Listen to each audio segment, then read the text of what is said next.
ह्या साईड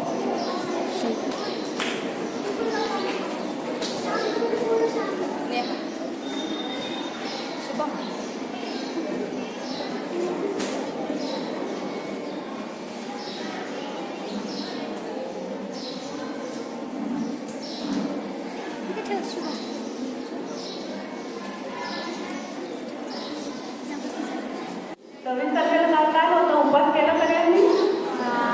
महाशिवरात्र होती ना का? तो एक मुख्य दिवस होता. आणि त्याच्या बरोबरीने अजून काय होतं? स्वातंत्र्यवीर सावरकरांची स्वातंत्र्यवीर सावरकर आहे ना, त्यांचा काय होता?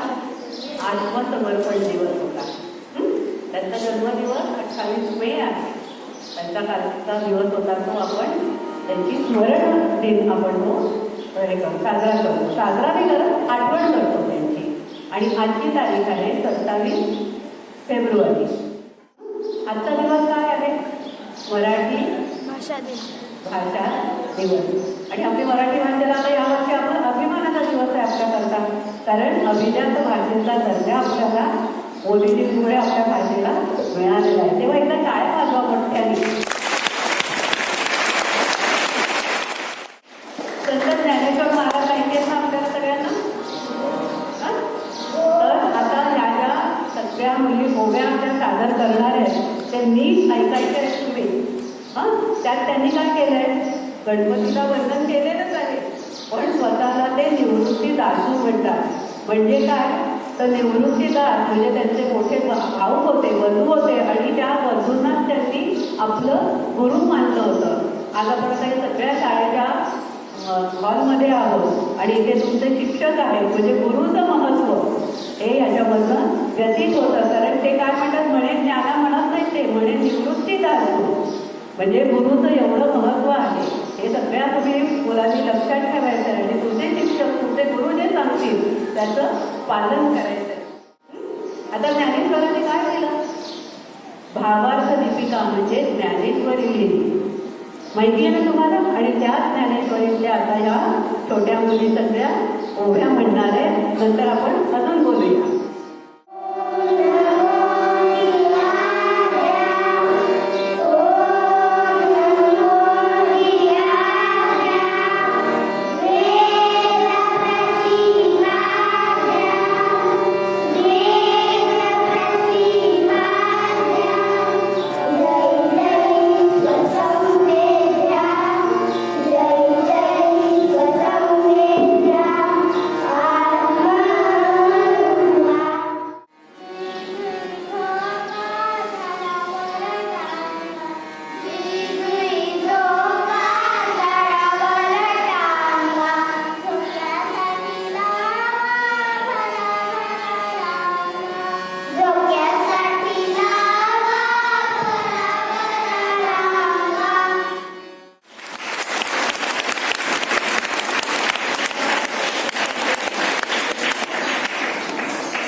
शिरवाडकर ज्यांचा आज आपण जन्मदिवस साजरा करतोय आहे ना, त्यांचं कविता लेखना करता ते कुसुमाग्रज असं नाव त्यांनी घेतलेलं होतं. त्यांच्या बहिणीचं नाव होतं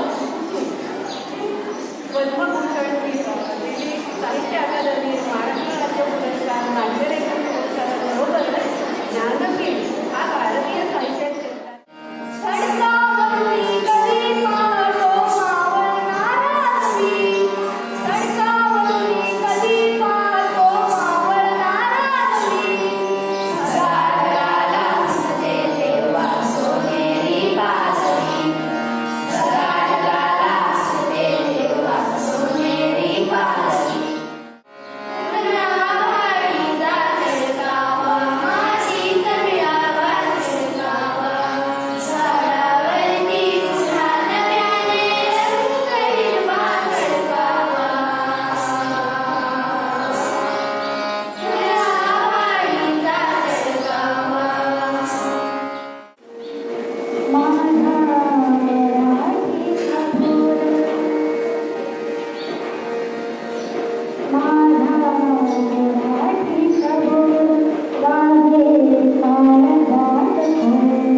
पाहुणा झाला म्हणून काही फार दिवस राहावे, गावचा पाटील झाला म्हणून काही गावच बोलवावे.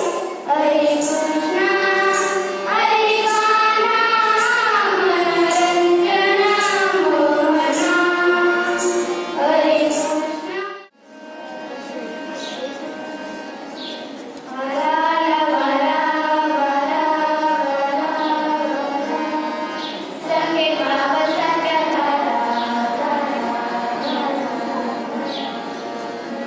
पाठवली करा सयानी करा ससुरा, सयानी करा ससुरा. आला आला संगे भावसाच्या पाठवली करा सयानी करा ससुरा, सयानी करा ससुरा. बक्षीस मिळालं त्यांना दिलं, पण लोकमान्य टिळकांना एक शंका आली की एवढं छान गीत हा इतका लहान मुलगा लिहू शकतो का. म्हणून लोकमान्य टिळकाने म्हटलं की बाळा तुला हे कोणी लिहून दिलं गाणं, खरंच ना. तर त्यांनी निखड्या छातीने सांगितलं, पहिली आपण 2 ओव्या कोणाच्या घेतल्या होत्या, ज्ञानेश्वर महाराजांच्या, हो ना, घेतल्या होत्या की नाही. तर त्यांनी सांगितलं होतं की जर ज्ञानेश्वर महाराज 16व्या वर्षी ज्ञानेश्वरी लिहू शकतात तर मी हे गीत का लिहू शकत नाही. रडत बसले नाही. कळलं. टिळकांना एवढं त्यांनी प्रखरपणे छान उत्तर दिलं, ठामपणे उत्तर दिलं. आणि नंतर अनेक मार्गांनी टिळकांनी त्यांना मदत केलेली आहे. असे हे बाळासाहेब सावरकर कवी, लेखक, नाटककार, वकील, राजकारणी, समाजसुधारक, स्वातंत्र्य सैनिक, क्रांतिकारक